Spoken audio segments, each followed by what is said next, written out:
Hello friends, welcome back to Amal hobbies. இன்றைக்கி நம்ம பார்க்க போகிற ரெசிபி என்னென்னு பார்த்தீங்கன்னா சோயா பீன்ஸ் பிரியாணி. அதாவது சோயா சங்க்ஸில் நம்ம ஒரு சூப்பரான பிரியாணி பண்ண போகிறோம்.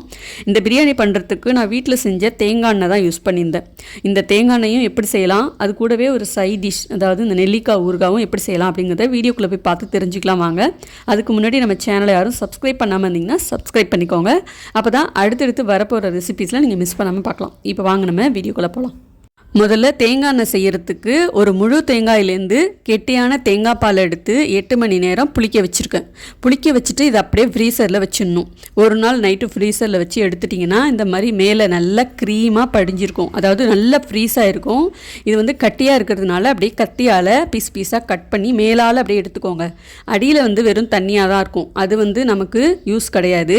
இப்போ இந்த மேலால் எடுத்ததை அப்படியே நான் வந்து ஒரு பவுலில் எடுத்திருக்கேன்.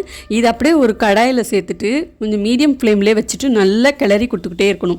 அது கொஞ்சம் கொஞ்சமாக அந்த தேங்காய் வந்து பார்த்திங்கன்னா நல்ல க்ரீமாக கெட்டியாகி எண்ணெய் விட ஆரம்பிக்கும். இப்போ கிட்டத்தட்ட பார்த்திங்கன்னா ஒரு 10 நிமிஷம் ஆயிருக்கு. நல்லா மீடியம் ஃப்ளேம்லேயே வச்சு இந்த மாதிரி நல்லா கொதிக்க வச்சுட்டே இருந்தீங்கன்னா எண்ணெய் கசிய ஆரம்பிக்கும். இந்த மாதிரி ஸ்டேஜுக்கு வந்ததுக்கப்புறம் நீங்கள் ஒரு பாத்திரத்தில் வடிகட்டி எடுத்துக்கலாம். இது வந்து சுத்தமான தேங்காய் எண்ணெய். இதை நீங்கள் முகத்துக்கும் தேய்ச்சிக்கலாம், தலைக்கும் தேய்ச்சிக்கலாம், சமையலுக்கும் பயன்படுத்திக்கலாம். நான் கையில் கொஞ்சம் தேய்ச்சி காட்டுற பாருங்க, நல்ல ஒரு பளபளப்பு கொடுக்கும், ரொம்ப நல்லாவும் இருக்கும். ட்ரை பண்ணி பாருங்கள். இப்போ இந்த தேங்காய் எண்ணெயை வச்சு தான் நான் வந்துட்டு சோயாபீன்ஸ் பிரியாணி செய்ய போகிறேன். அதுக்கு முன்னாடி சோயாபீன்ஸில் கொஞ்சம் மசாலாலாம் சேர்த்து மேரினேட் பண்ணிக்கலாம். ஒரு மிக்சிங் பவுலில் 2 ஸ்பூன் இஞ்சி பூண்டு பேஸ்ட்டு சேர்த்துக்கோங்க. காஷ்மீரி மிளகாய் தூள், தனி மிளகாய் தூள், தனியா தூள், கரம் மசாலா தூள், கொஞ்சம் பிரியாணி மசாலா தூள், தேவையான அளவுக்கு உப்பு, கொஞ்சம் தயிர் சேர்த்துக்கோங்க. நான் தயிர் இல்லைங்கிறதுனால கொஞ்சமாக தண்ணி சேர்த்து இந்த மாதிரி கரைச்சிட்டு சோயாபீன்ஸை தண்ணியில் வேக வச்சு பிழிஞ்சிட்டு எடுத்திருக்கேன். அதையும் இதில் சேர்த்துட்டு நல்லா கலந்துக்கணும். இது ஒரு 10 நிமிஷம் ஊறட்டும். இப்போ ஒரு குக்கர் வச்சுட்டு நம்ம செஞ்ச அந்த தேங்காய் எண்ணெயும் சேர்த்துக்கலாம். தேங்காய் எண்ணெய் சூடானதுக்கப்புறம் பிரியாணி மசாலா பொருள்லாம் சேர்த்துக்கலாம். பிரியாணி இலை, பட்டை, கிராம்பு, கல்பாசி, அன்னாசி பூ, கொஞ்சமாக ஜீரகம், கிராம்பு இதெல்லாம் சேர்த்துட்டு நல்லா பொரிஞ்சதுக்கப்புறம் ஒரு பெரிய வெங்காயம், ஒரு தக்காளி, காரத்துக்கு பச்சை மிளகாய் சேர்த்துட்டு நல்லா தக்காளி வெங்காயம் எல்லாமே குழஞ்சி வர அளவுக்கு வதக்கிக்கோங்க. குக்கர் அடுப்பில் சூடு பண்ணதுக்கு அப்புறம் நம்ம அடுத்தது செய்ய வேண்டியது பிரியாணிக்கு தேவையான அளவுக்கு அரிசி எடுத்து நல்லா கழுவிட்டு ஊற வச்சுருங்க. அப்போ தான் பிரியாணி கரெக்டான பதத்தில் இருக்கும். தக்காளி வெங்காயம் நல்லா வதங்கினதுக்கு அப்புறம் ஊற வச்ச சோயாபீன் சேர்த்துக்கோங்க. ஒரு கைப்பிடி புதினா இலை, ஒரு கைப்பிடி கொத்தமல்லி இலையும் சேர்த்துட்டு 1 டம்ளர் அரிசிக்கு 1.5 டம்ளர் தண்ணி சேர்த்துருக்கேன். தேவையான அளவுக்கு உப்பும் சேர்த்துட்டு நல்லா கலந்துக்கோங்க.